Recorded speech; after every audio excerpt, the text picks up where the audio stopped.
Cumprimento os irmãos com a paz do Senhor.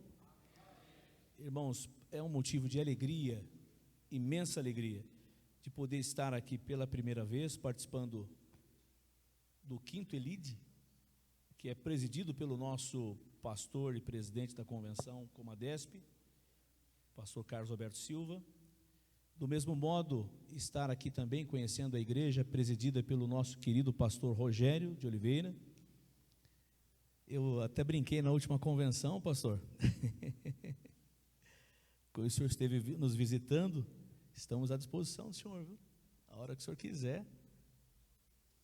Tem coisa que o nosso presidente não pode fazer por questão de ética, mas eu posso, né, pastor? Depois o senhor puxa a minha orelha, não é? Estamos à disposição do senhor e do ministério, a hora que quiser, viu? A Comadesp, ela está de portas escancaradas para poder recebê-los. Meus amados irmãos, o pastor Carlos me passou uma incumbência acerca de um tema que tem sido de grande preocupação nos últimos dias, principalmente quando nós falamos em política. Alguns não concordam, outros concordam e aceitam, e isto, o lado que não nos convém, vai ganhando forças e trazendo grandes prejuízos à igreja do Senhor.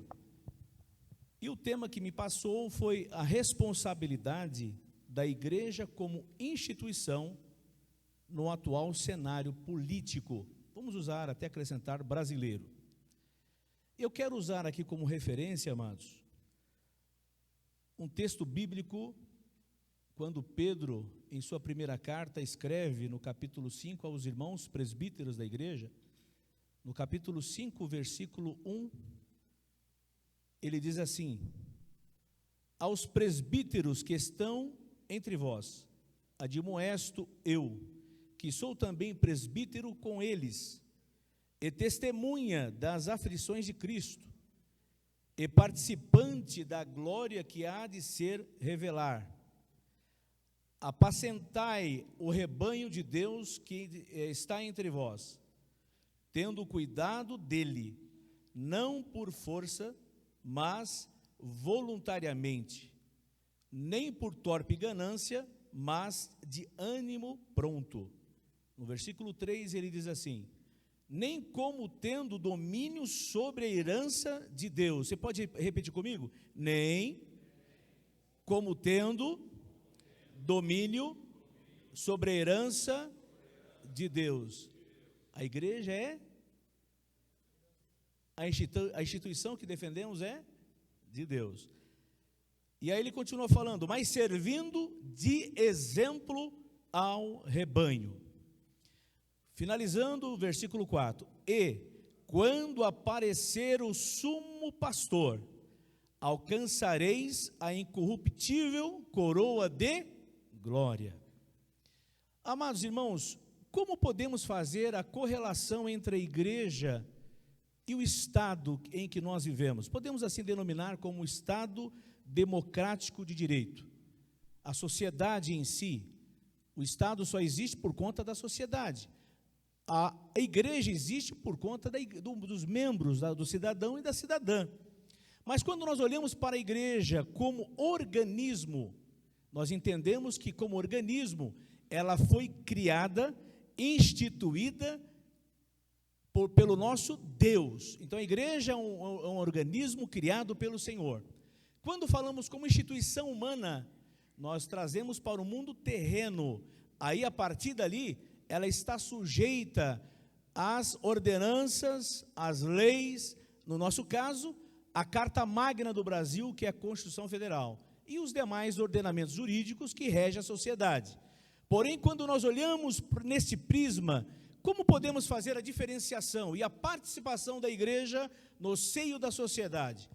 Daí começamos a entender o seguinte, amados: a igreja como organismo, ela foi fundada debaixo da glória e da unção do nosso Deus, através do Espírito Santo, naquele mover entre os apóstolos. Mas quando nós começamos a estudar sobre isso, nós entendemos que ela como organismo de Deus, ela foi fundamentada na palavra do Senhor. a regra de fé e ordem e disciplina a igreja, a lei que rege a igreja, é a palavra do Senhor.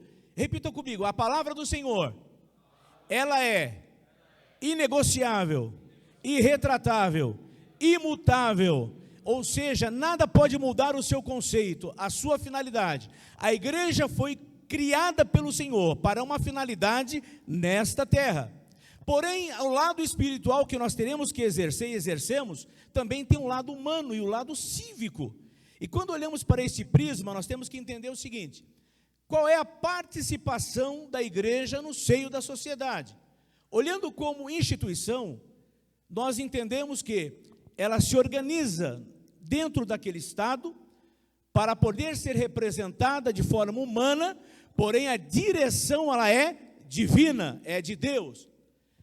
Existe um dono, aquele que é proprietário dela, aquele que deu a vida por mim e por você.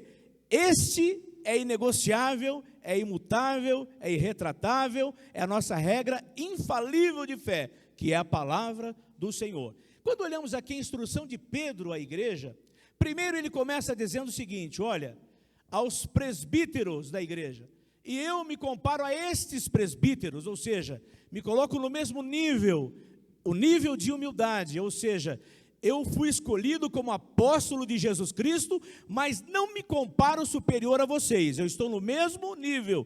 Quando falamos do mesmo nível, é um nível de responsabilidade, de cuidado, de zelo com a igreja do Senhor, ou seja, todos que estão diante de Deus, seja qual for a sua posição social, seja qual for o ministério que ele preside, o tamanho da igreja, será e terá que prestar conta diante daquele que há de vir, o sumo pastor naquele dia. Diante disto, amados, como nós podemos fazer essa correlação? Qual é a finalidade e o papel da igreja perante a sociedade? Ela tem uma missão. A missão, ela foi cedida, ela foi dada por Jesus no Calvário. O Evangelho de Jesus Cristo que veio sobre nós, as boas novas, ele veio com uma finalidade.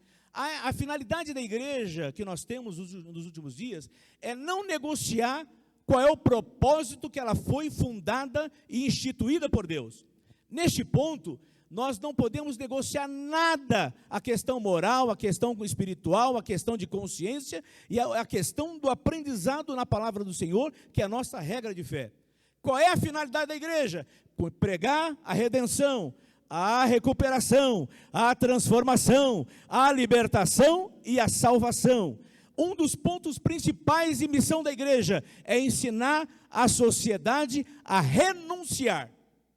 É que poucos querem fazer assim. Bom, dentro desse prisma, amados, nós começamos a entender que o Estado, quando olha para a igreja, ele olha para uma liderança. Quando eu falo Estado, representado aqui por todos os departamentos, por todas as instituições que formam o Estado, que chamamos democrático de direito, ou seja, os poderes constituídos, não é? Não só o judiciário, não só o executivo, não só o legislativo, e os demais que assessoram ali, que compõem o Estado. Nós começamos a observar que eles olham para nós de uma forma diferente, porque nós estamos vivendo um momento difícil da igreja nos últimos dias. Querem amordaçar a igreja, querem amordaçar a liderança, querem amordaçar aqueles que pregam, querem amordaçar aqueles que anunciam o reino do Senhor. Anunciar o reino de Deus, amados, é nós combatermos o pecado, as coisas erradas, aquilo que não condiz com a palavra do Senhor. E para combatermos isto, nós temos que ter legitimidade. Infelizmente, quando nós olhamos a igreja nos dias atuais, no contexto geral, não podemos aqui generalizar de forma alguma. Nós observamos assim que existe, infelizmente, amados, neste contexto, alguns líderes que durante o caminho, infelizmente, erraram. Caíram e cederam à sedição do mundo, naquilo que lhes eram ofertado. E quando nós olhamos Pedro falando essa advertência aos presbíteros, ele diz assim, olha, apacentai o rebanho de Deus, que está entre vós, tendo cuidado dele. Quando quando fala cuidado, é zelo, preservação. Preservar isto significa que todos aqueles que são líderes, todos aqueles que estão à frente da igreja, não só isso, mas também a membresia que compõe a instituição, que é humana, porém é um organismo celestial criado por Deus. Nós sabemos que diante de Deus somos cidadãos dos céus, mas enquanto estivermos na terra, teremos as nossas obrigações a serem cumpridas perante a sociedade. É um exemplo para a sociedade. Eu lembro-me que em 2014, quando eu aceitei o desafio para ser candidato, eu concorri a uma das vagas aqui na Assembleia Legislativa do Estado de São Paulo. Foi a maior decepção que eu tive, amados. Por que foi a maior decepção que eu tive? Que o meu problema não foi com o povo, não foi no seio da sociedade, as dificuldades que nós temos para conquistar um voto. O meu problema foi com a liderança. Quando alguns se aproximavam de mim: você é candidato? Sou candidato. Então, olha, eu preciso de um bloco, eu preciso de um tijolo, eu preciso de ônibus, eu preciso disso, eu preciso daquilo, eu preciso... Comprado. Aí vem o grande perigo em que nós estamos vivendo. Por isso que muitos não querem que fale isso só na igreja às vezes, amados. Porque a igreja, ela não é partidária, ela não tem um viés filosófico e nem ideológico. Ela tem a palavra do Senhor como regra de fé, infalível. E com base nisto, nós vamos pregar contra o pecado. Paulo, quando se manifestava, e por isso ele foi preso algumas vezes, sofreu açoites, a Bíblia diz que ele pregava claramente aonde quer que estivesse. É no sinédrio, é na praça pública, era convidado para uma reunião, vem aqui participar de uma reunião. Ele chegava lá naquela reunião e falava: olha, se vocês não se arrependerem, porque os devassos, os prostitutos, os adúlteros, os efeminados, e ali começava a falar: não vai herdar o reino de Deus, só vai entrar no reino de Deus aqueles que tiverem compromisso com Ele, e aceitá-lo e se arrepender, renunciar e fazer a vontade do Senhor. Eu vou ser rápido aqui, amados, por conta do tempo. Quando eu estava dizendo aos irmãos que eu passei por essa experiência, eu comecei a conflitar comigo mesmo. Vamos lá.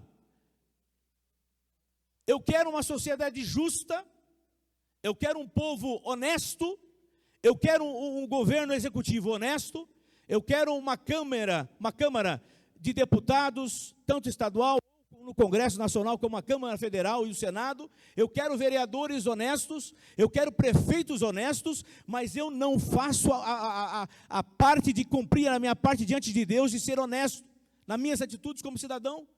E quando eles olham a igreja, eles têm a igreja como um palanque político, um resultado político. Alguns diziam até mesmo, quando chega a próximas eleições, eles falam: não, a igreja, a gente só vai no tempo, quando chega a próxima eleição, faltando alguns meses, porque ali a gente chega com aquela malinha famosa, o pastor vai ceder e nós teremos o rebanho que não pertence a ele. Deus confiou na mão dele, mas o dono desse rebanho é Jesus Cristo, que comprou com o seu sangue lá no Calvário.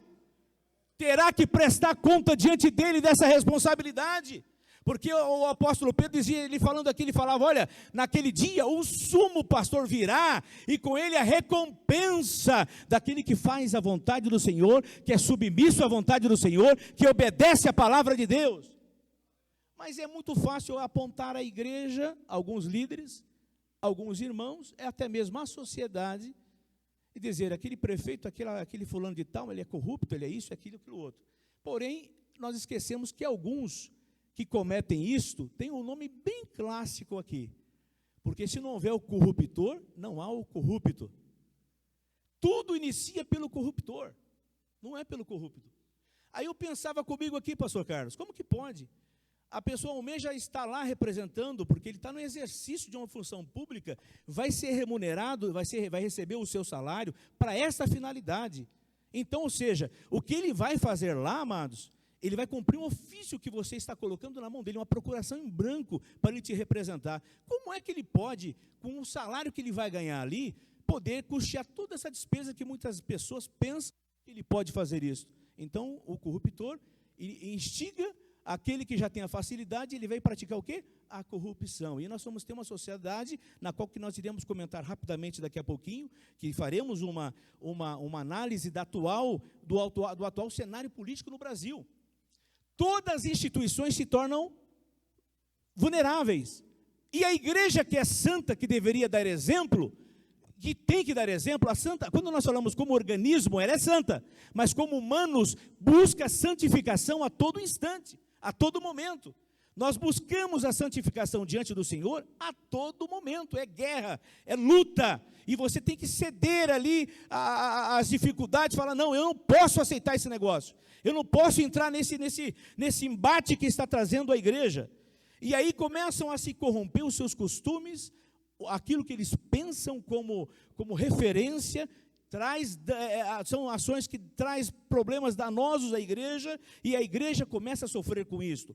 Bom, voltando a este ponto, amados, quando nós falamos da corrupção do corruptor, é importante nós observarmos que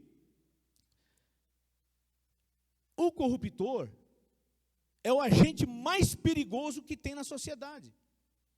Ele não freia, ele não tem equilíbrio, ele não tem temor, ele tem um desvareio em sua atitude, ele é completamente maluco nesse aspecto psicológico, porque ele não quer saber o dano que ele vai causar, ele não quer saber quem que vai sofrer com aquilo que ele vai defraudar, ele não quer saber quais são os prejuízos que vai trazer à igreja.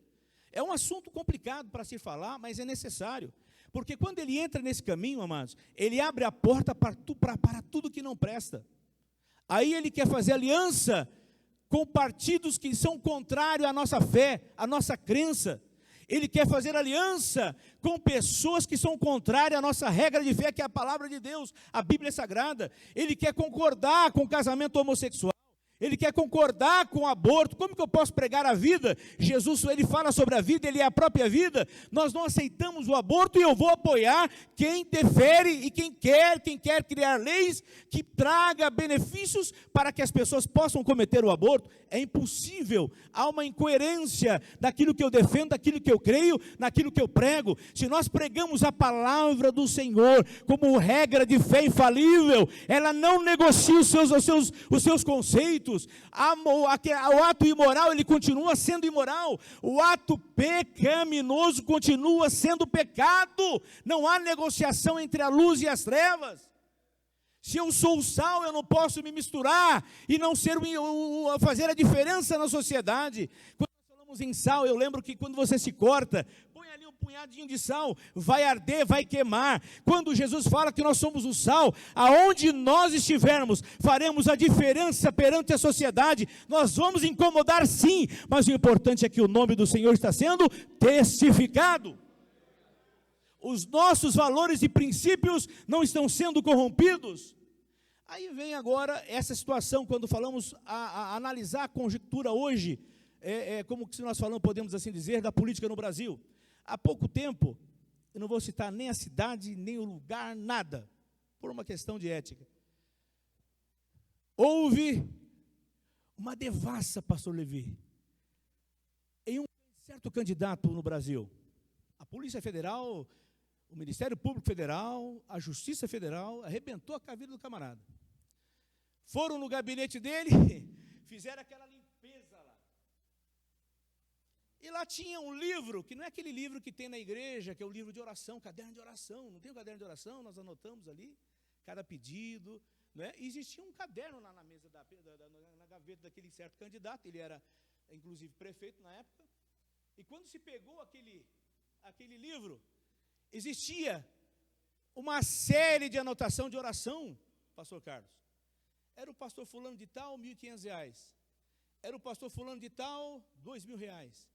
Ah, mas irmão, temos que falar isso publicamente, irmãos. Nós temos que lavar a roupa dentro de casa. Nós estamos na casa do Senhor. Eu quero cobrar justiça, mas eu não sou justo. Eu quero cobrar pureza e eu não sou puro. Como que é isso, amados? Mas tem que se lavar na palavra do Senhor, tem que ser restaurado, tem que haver perdão, tem que haver renúncia, para que haja cura, para que a nação seja sarada.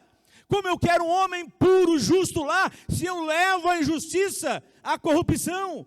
Como eu quero cobrar isso de uma sociedade? E aí a igreja, ela fica perdida, o povo fica perdido, porque alguns líderes se contaminaram, mas ainda há tempo de restauração, ainda há tempo, ainda há esperança, porque eu creio que Deus tem levantado líderes novos, debaixo do temor do Senhor, da unção do Senhor, que não se prostram, que não se corrompem, que não são corruptores, mas são homens que estão aqui compromissados em difundir a palavra do Senhor, em restaurar, em resgatar, em trazer pessoas ao reino, e com isto contribuir com a sociedade. Eu lembro que uma certa ocasião, pastor Carlos, só vai lembrar disso, nós tivemos a oportunidade de tomar café com o ex-governador do estado de São Paulo, na sua primeira gestão, se eu não me engano, nos convidou para ir lá.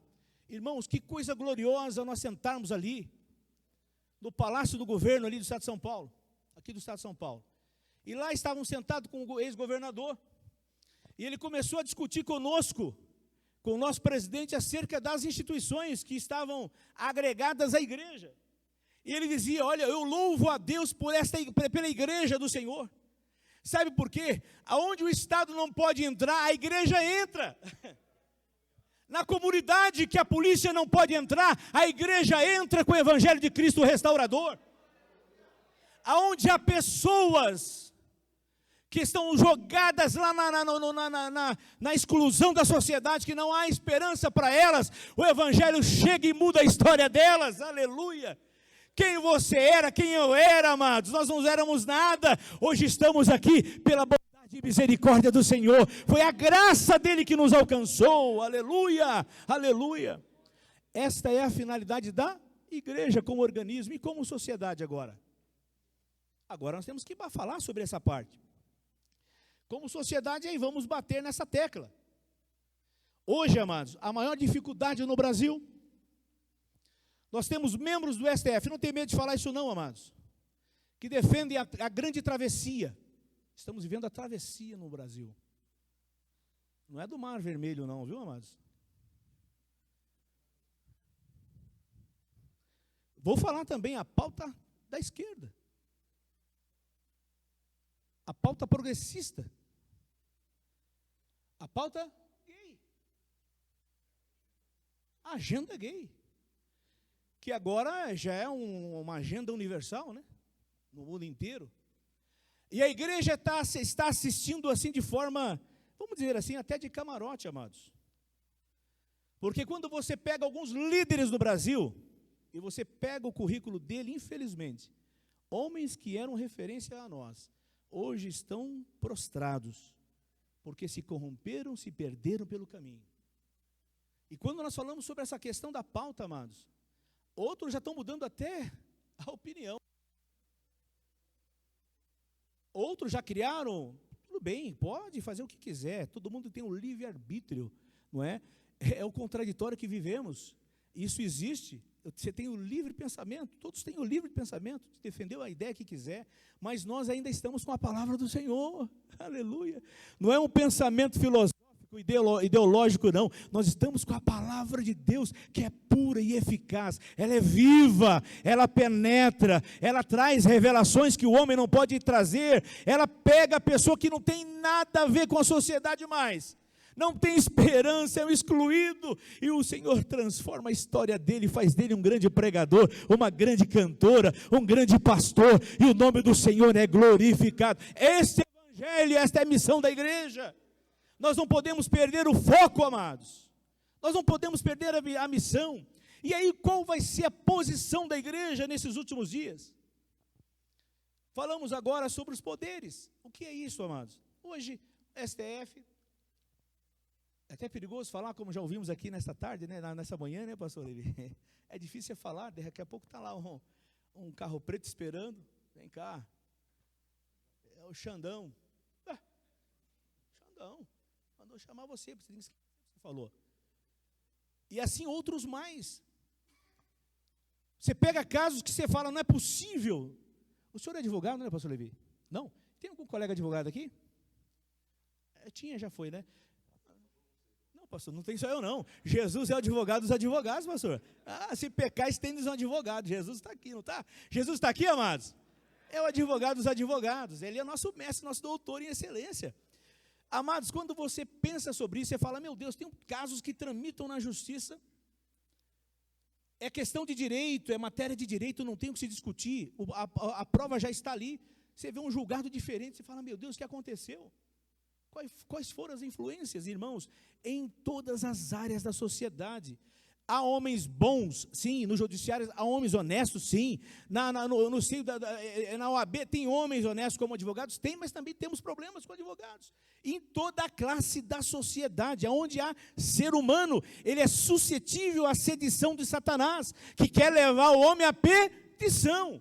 E isso não é diferente à igreja, amados, mas a igreja ela é santa. E quando o apóstolo Pedro ele fala sobre isso, ele diz, olha, Jesus te deu um rebanho, você não vai conduzi-lo de forma abrupta, você não está sendo forçado a estar à frente, da mesma forma você não vai forçar ninguém que está no rebanho, o convencimento é pelo Espírito Santo, faça a obra do Senhor, lembrando que, ele continua falando de forma voluntária, nem por torpe ganância, o que tem matado líderes no Brasil, queridos, realmente a ganância que ele tem pelo poder, é a ganância pelo resultado financeiro, é o resultado imediato que ele quer socorrer a sua família em primeiro lugar, ele não pensa na igreja do Senhor, mas eu creio que nesta tarde aqui, amados, há homens de Deus, que o seu propósito está no reino, ele quer ver almas, ele quer ver a sociedade transformada,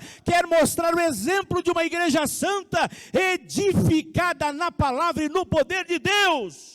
Aleluia, aleluia. O conflito começa a se dar aí, amados. Você olha para a sociedade, eles olham para a igreja e você pensa, como que está a sociedade em si, irmãos? Quando você passa pelo... Meu Deus, é até ruim falar isso aqui, mas eu ouvi numa certa convenção que foi um vexame para nós. Um certo pastor dizendo que ele passava em certos postos aí de fiscalização, o carro tudo irregular, pastor Rogério, mas ele passava orando, Jesus, cega aí, Senhor, põe um anjo para cegar esse policial para que não me veja. O senhor lembra disso, meu presidente? E o povo, aleluia, não sabe de nada, está tudo pulando lá, dando glória. E eu pensava, meu Deus, que conflitoso, que loucura. Eu creio o seguinte, espera aí, está atrasado o documento do meu carro, eu creio que o Senhor vai me dar condições, eu vou regularizar, eu vou ser o exemplo dos fiéis, vou dar testemunho de cristão. Obreiro, líder, tem que mostrar para a sociedade que você não é corrupto, e você não corrompe, a tua fé não está em negociação, você tem convicção do que você quer, saber separar, amar, diferenciar, aí vem essa nova visão que está acontecendo na política no Brasil, de forma sorrateira, ele rouba, mas faz, destruiu o país, mas não, agora está voltando porque ele é o salvador da pátria. Irmãos, lembra do passado, lembra do que foi, olhe para Jesus e diga, Senhor, se não houve arrependimento, se não houve a renúncia do que ele fazia, ele vai continuar praticando os seus pecados, mas nós cremos que Deus vai levantar sim, vai pôr homens direitos lá, homens de bem, homens que defendem o reino, que teme a palavra do Senhor, que obedece ela e não sai da direção, nem para a esquerda, nem para a direita, mas ele olha para o Senhor dizendo, Senhor, Tu és o autor e consumador da minha fé, eu não vou corromper os meus costumes, os meus bons costumes, a minha moral, a minha ética. Mas infelizmente, pastor Carlos, eu creio que eu estou sendo bem sucinto aqui, pastor, por conta do tempo, me perdoe se eu estou exagerando aqui, mas é a realidade em que nós estamos vivendo no Brasil, e aí nós queremos mudança. Vem a pauta gay, não pode falar mais sobre isso. Não pode o quê, amados? O apóstolo Paulo, quando você lê aqui a palavra do Senhor, Paulo advertindo a igreja de Corintos, ele diz assim, na primeira carta, capítulo 5, do 9 a 11, ele diz assim, já por carta vos tenho escrito, que não vos associeis com os que se prostituem. Se você quiser se associar, problema teu, mas o apóstolo Paulo já advertiu, não vos associeis. Você sabe que é corrupto, você sabe que é prostituto, você sabe que não teme ao Senhor, saia do caminho dele, fala, Senhor, põe pessoas de bem na minha frente aqui para que eu possa escolher. Quando nós falamos em eleição, amados, é mais difícil ainda, porque não adianta você jejuar, não adianta você orar, não adianta você fazer nada disso. Vou conclamar, pastor Rogério, 30 dias de oração e jejum, para que Deus coloque uma pessoa lá. Não adianta. Você vai expulsar esse demônio com o seu dedo, viu, amados? É com o voto, com o sufrágio universal, com o escrutínio secreto. Você vai chegar lá e vai apertar, ó, eu quero este aqui, e depois não adianta dizer, não, olha, foi Deus que escolheu, quem escolheu foi você. Então tenha temor do Senhor, ensina as pessoas que estão sobre a tua liderança, fale a verdade, não permita que sejam enganados. Agora, de forma sorrateira, eles trazem, peraí, não, nós somos a favor do aborto, mas respeitamos a igreja. Nós somos a favor do casamento homossexual, da vida, da liberdade, mas assim, não, a igreja não tem problema, nós não vamos mexer com isso não, irmãos. Cuidado com o engodo de Satanás. Quando você olha para a parábola de Jotão, você vê ali as árvores que poderiam servir, a figueira, a videira, e aí você vê lá o espinheiro dizendo, olha, vocês não querem? Eu posso reinar sobre vocês. Como pode um espinheiro oferecer sombra, pastor Ângelo?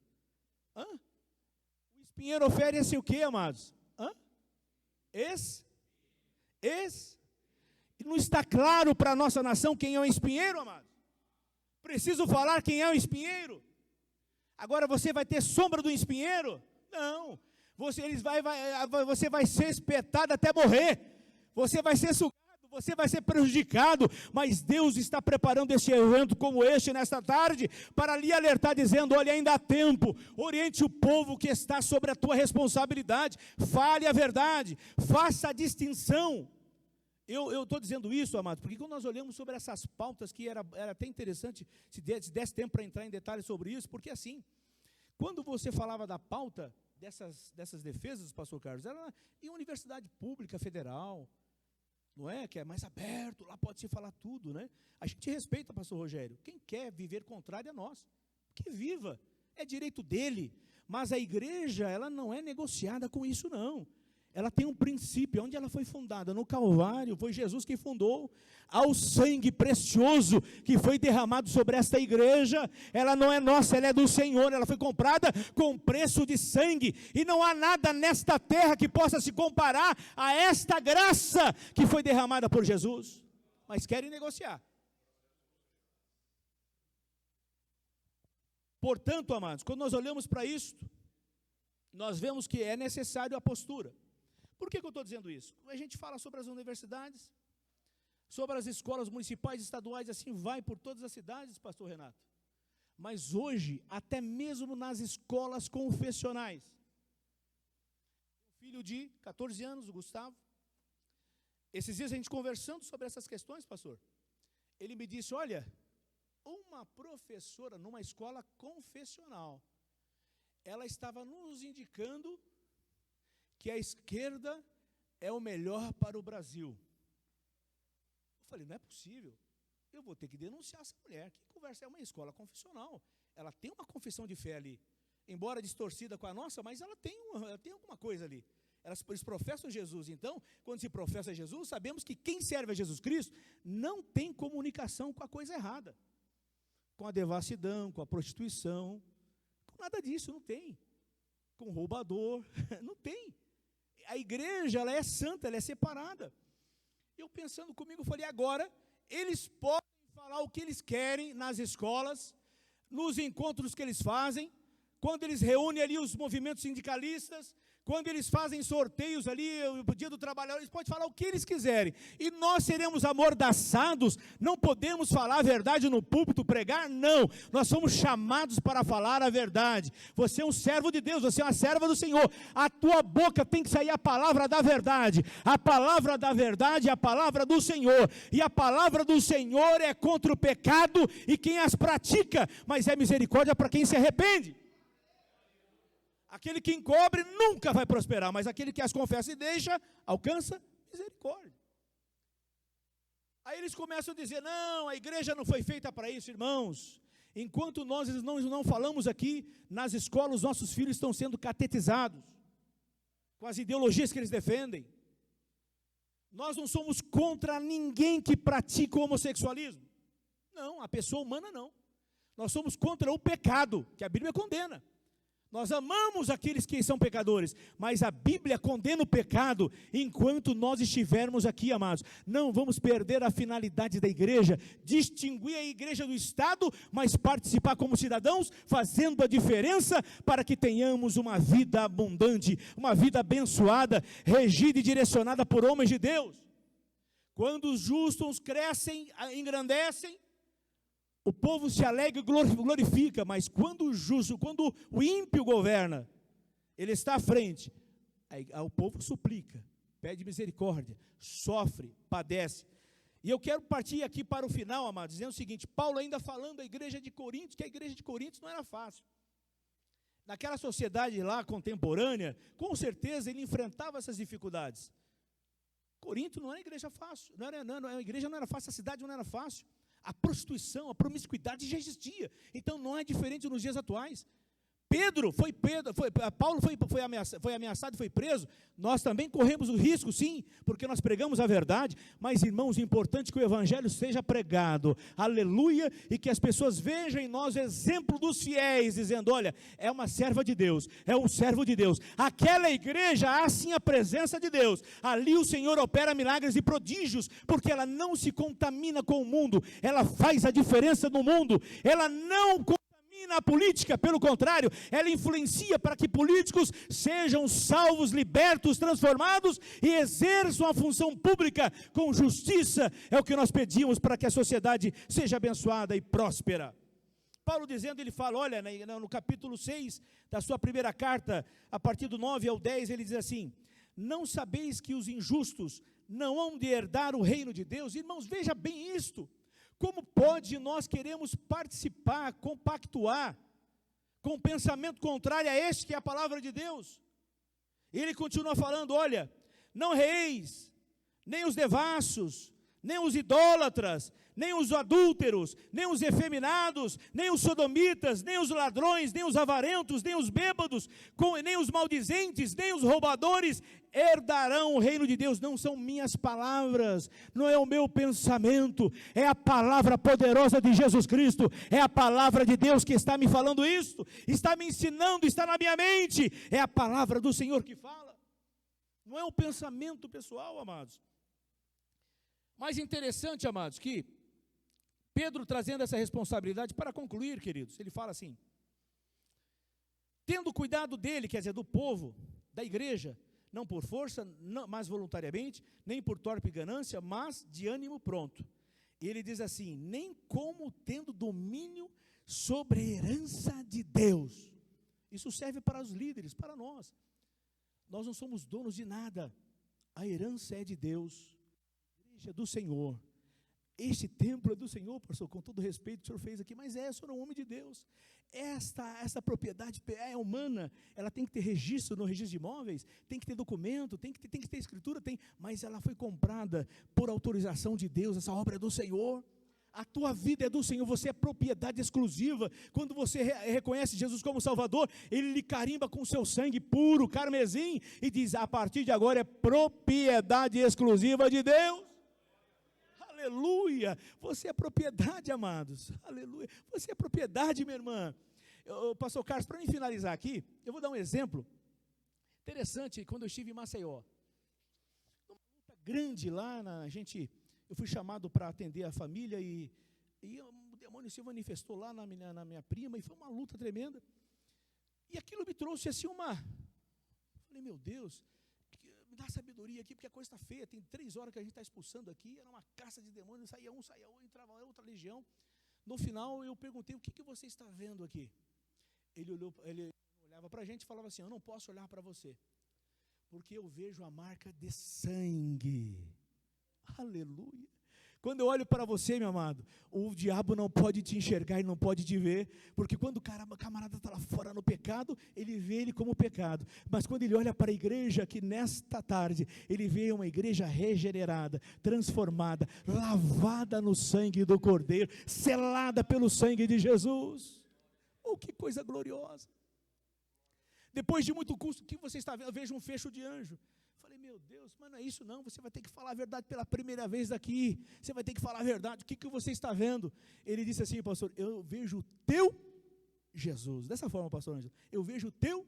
Eu falei, então, da forma que você está vendo o meu Jesus, em nome dele, sai da vida dela. Ela foi liberta naquele mesmo instante. É a autoridade que a igreja tem. Se ela não se corromper, ela vai ter essa mesma autoridade. Ela vai chegar diante do governo corrupto e falar, olha, cuidado, se você não se arrepender, Deus vai ter contigo. Eu conheço um pastor que ele foi convidado para participar de uma reunião ministerial. Vamos lá, vamos dizer assim, uma reunião de secretariado. Estava lá o prefeito, a secretaria do seu governo, e lá tinha as secretárias dele. O pastor não sabia, mas aquelas mulheres tinham um caso amoroso com ele. O pastor chegou e falou assim, prefeito, o que você quer de mim? Não, quero que você ore por mim, pelo meu governo. Ele falou, eu vou orar. Jesus, primeiro lugar, Senhor, aonde houver pecado, que haja restauração, que haja arrependimento. Todo mundo caiu endemoniado, desde o prefeito, a sua secretária, o secretariado, tudo lá no chão, caindo, estribuchando. Ele falou, agora vai ser difícil, mas vou ter que expulsar. Expulsou o demônio deles, falou, olha, se não houver arrependimento dos seus pecados, não adianta que vocês não terão a bênção de Deus. Esse é o papel da igreja nos últimos dias. A diferença, não se contaminar, não se corromper. Amado, é este o papel que Jesus quer de nós. E eu quero concluir agora de fato, pastor Carlos. Pelo amor de Deus, me perdoe, meu presidente, o senhor pode puxar minha orelha? E eu estou aqui para aprender, para apanhar. O Senhor é meu pastor e nada me faltará. Vamos ver no livro de Atos, pastor. No capítulo 20, Paulo, quando fala aos presbíteros em Éfeso, ali na sua despedida da igreja em Éfeso, ele resume ali o seu pensamento. Ele começa a falar a mesma coisa que Pedro falou. Pedro, quando ele finaliza aqui, ele fala sobre testemunho. Nós estamos aqui para dar testemunho. E quando Paulo escreveu aqui no capítulo 20, versículo 24, após ele derramar ali o seu pensamento sobre a igreja de Éfeso, aos presbíteros da igreja, ele fala assim, você pode repetir comigo? Mas em nada tenho a minha vida por preciosa, contanto que cumpra com alegria. Agora me ajuda, fala com o teu irmão ao lado aí, com alegria, alegria da salvação, porque aquele que não se corrompe, tem alegria da salvação, aquele que não pratica o pecado do mundo, e nem adere ao pecado do mundo, tem alegria. Você tem alegria da salvação aqui nesta tarde, amado, com alegria. A minha carreira, fala comigo, a minha carreira, e o ministério que recebi do Senhor, aleluia, Jesus. Quantos receberam o ministério? Quem é a chamada do Senhor, a vocação? Você tem a chamada e a vocação do Senhor, glorifique a Ele, enalteça a Ele, porque se você está de pé, é porque o Senhor tem lhe conservado, você não tem se contaminado, você tem a vocação e a chamada do Senhor, aleluia. Agora uma coisa que me chamou a atenção, que eu fiquei até feliz, pastor Carlos, porque na convenção, vou falar até meio baixinho, na convenção, quando a gente ouvia a figura de itinerante, a gente brincava, falava, não, peraí, não existe a figura. O maior itinerante da Bíblia é um só, é o que o pessoal chama de pé redondo, que anda rodeando pela terra e passando por ela. Agora a figura de evangelista tem. Estou errado, pastor Levi? Me perdoe. Pode me corrigir, pastor, por favor, o senhor é teólogo, eu não sou. Então, a maior figura de itinerante que eu tenho é essa. E quando eu falava isso para os itinerantes da convenção, pastor Ângelo, o pau quebrava. O que é isso? Falou, não, eu conheço a figura de evangelista, como eu vi hoje do pastor Nerildo Acioli. Que coisa maravilhosa. E aí eu comecei a perguntar sobre isso, pensar, para que eu possa fechar aqui, amados. Ainda não terminei aqui a leitura do versículo. Paulo resume tudo isso. Olha, eu recebi a chamada e a carreira pelo Senhor Jesus. Mas a maior virtude de quem tem a chamada do Senhor não está em ficar pregando em púlpitos gigantes, dizendo que ganha milhares de pessoas para Jesus, rodando pelo mundo e por aí, por todos. Aí a pessoa atravessa aqui a ponte da amizade, vai lá comprar umas muambas, sou conferencista internacional. Uma vez um camarada chegou para mim, falou assim, pastor Levi, agora, meu irmão, você já pode pôr no seu cartãozinho lá, você é conferencista internacional. Por quê? Você já teve em Moçambique, teve não sei aonde. Falei, irmão, você atravessa a ponte da amizade, compra umas bugigangas lá e fala que é conferencista, irmão. Que nada, eu sou apenas servo, eu não sirvo nem para ser servo, foi a misericórdia do Senhor que me alcançou. E Paulo resume dizendo, olha, eu recebi a chamada, mas não é para ficar pregando para multidões, eu prego, mas não é o principal principal. Não é para ficar dando testemunho por aí não, desfilando de carro. Eu posso desfilar, é bênção. Eu estou sendo abençoado, é glória de Deus, amém. Mas a maior alegria daquele que recebe o chamado do Senhor está, repita comigo, em dar testemunho. Fala assim, tem que dar testemunho. Aleluia, do evangelho da graça de Deus, ou seja, dá testemunho das boas novas. Eu pertenço a Jesus Cristo, eu professo a sua palavra. Você vai chegar num departamento público, quem é você? Eu sou servo de Deus, estou dando testemunho aqui, sou servo de Deus. Não há corrupção na minha vida, não há coisa errada na minha vida, não há jeitinho brasileiro na minha vida. Eu não vou chegar diante de um funcionário público e falar, olha, dá um jeitinho na minha igreja aqui, eu preciso resolver esse problema. Não, qual é a minha obrigação, o que eu tenho que fazer? Qual é o direito que eu tenho que cumprir? Qual é a lei que eu tenho que seguir? Faça assim, amados, e você estará dando a testemunha acerca do evangelho, da graça do Senhor, e será alcançado pelas bênçãos, pela glória, pela virtude. Uma igreja forte, renovada, cheio da graça e da unção. Aonde ela vai, demônios têm que correr. Aonde ela chega, pessoas são curadas, libertas. Mas esta é a diferença que nós temos que apresentar como igreja, como instituição, perante uma sociedade, não toda, mas uma boa parte dela, corrompida, suja, lameada pelo pecado, mas continuaremos denunciando o pecado, dizendo, ainda há esperança. Esta palavra é viva e eficaz, ela transforma a vida daqueles que acreditam, creem e o aceitam como Salvador. Então é esta a finalidade, é esta visão que temos que ter, para mudar esta sociedade em que estamos vivendo, para uma sociedade melhor, enquanto estivermos aqui, porque nós sabemos que aquele dia vai chegar, aleluia, o dia glorioso há de chegar. Eu quero estar preparado, falo, Senhor, eu quero estar preparado a todo momento, para aquele grande dia, aleluia, quando o sumo pastor vai chegar. Pedro fala isso, ele vai chegar, consigo vai ter o galardão, a coroa da justiça, de vitória, para aqueles que foram fiéis, permaneceram fiéis, não se contaminaram. Diga ao teu irmão, aquele dia vai chegar, o sumo pastor vai vir buscar a sua igreja, o dono dela virá buscar a sua igreja, e eu quero juntamente contigo e a minha família, e a sua família, ir ao encontro dos ares com o Senhor, e reinar com Ele para sempre. Que Deus abençoe em Cristo Jesus, amém.